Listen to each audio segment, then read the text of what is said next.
क्या आपको पता है कि नेपाल ने हाल ही में एक नया नक्शा जारी करके भारत का कुछ इलाका अपना बता दिया है? क्या आपको पता है कि भारत नेपाल के रिश्ते आज सबसे खराब दौर में हैं? क्या आपको पता है कि चीन इस पूरे विवाद का सबसे बड़ा फायदा उठा रहा है? आइए इस वीडियो में समझेंगे कि कैसे 200 साल पुरानी एक संधि से आज भी विवाद जारी है।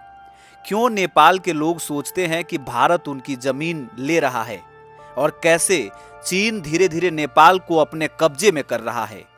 कहानी शुरू होती है 1814 से 1816 के अंग्रेज गोरखा युद्ध से। इस युद्ध के बाद सुगौली की संधि हुई।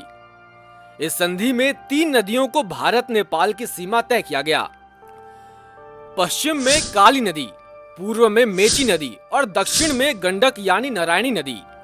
उस समय नेपाल को तराई का कुछ हिस्सा अंग्रेजों को देना पड़ा और कुमायूं गढ़वाल का इलाका भी खोना पड़ा। लेकिन इन नदियों पर आधारित सीमाएं समय के साथ समस्या बन गई, क्योंकि नदियां अपना रास्ता बदल लेती हैं। सबसे पहले बात करते हैं गंडक नदी और सुस्ता विवाद की। गंडक नदी का बहाव बदलने से नेपाल का सुस्ता गांव भारत की तरफ आ गया। नेपाल कहता है कि नदी बदल गई तो क्या हुआ, यह नहीं कि हमारी जमीन बदल जाएगी। भारत कहता है कि संधि के हिसाब से नदी बॉर्डर है, तो जो इस तरफ है वह भारत का है। यह विवाद छोटा है, लेकिन नेपाल में इसे बड़ा राजनीतिक मुद्दा बनाया जाता है। अब आते हैं सबसे बड़े विवाद पर, काला पानी, लिम्पियाधुरा और लेपुलेख विवाद। काली नदी का उद्गम कहाँ है, यही विवाद की जड़ है। भारत कहता है इसका उद्गम लेपुलेख से है, नेपाल कहता है लिम्पियाधुरा से। अगर नेपाल का दावा माने तो उसे करीब 300 वर्ग किलोमीटर अतिरिक्त जमीन मिलती है। भारत ने कैलाश मानसरोवर यात्रा और अपनी सेना की तेजी से मूवमेंट के लिए लेपुलेख तक 80 किलोमीटर लंबी सड़क बनाई। नेपाल ने इसका विरोध किया, नया नक्शा जारी किया और उस पर यह इलाका अपना बता दिया। इस बीच चीन ने एंट्री मारी। चीन नेपाल में सड़कें, रेलवे और डैम प्रोजेक्ट बनाने लगा।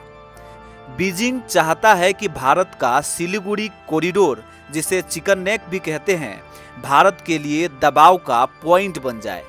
अगर नेपाल पूरी तरह चीन के साथ चला जाता है तो भारत की सुरक्षा के लिए यह बड़ा खतरा होगा।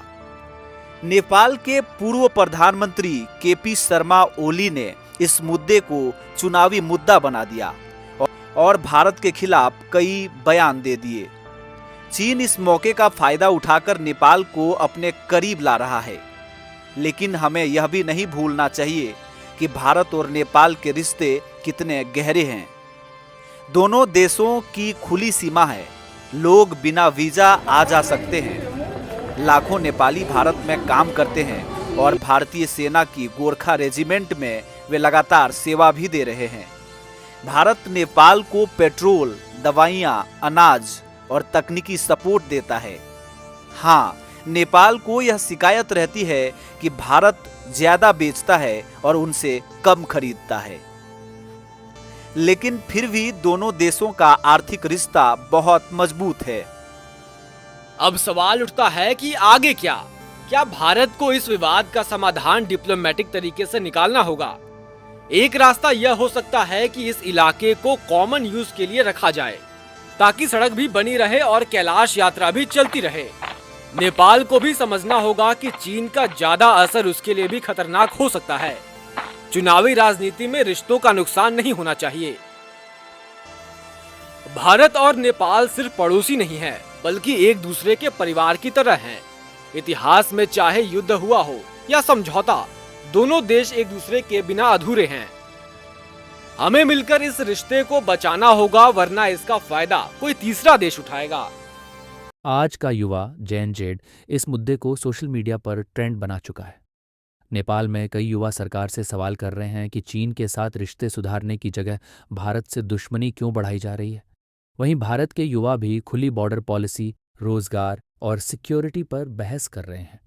ये प्रोटेस्ट सिर्फ पॉलिटिक्स नहीं, बल्कि इस बात का संकेत है कि नई पीढ़ी अपने पड़ोसियों से अच्छे रिश्ते चाहती है, लेकिन बराबरी और सम्मान के साथ। आपको क्या लगता है, भारत को नेपाल के साथ और सख्ती से पेश आना चाहिए या बातचीत और कूटनीति से इस मसले को सुलझाना चाहिए? कमेंट में जरूर बताएं और इस वीडियो को ज्यादा से ज्यादा शेयर कीजिए।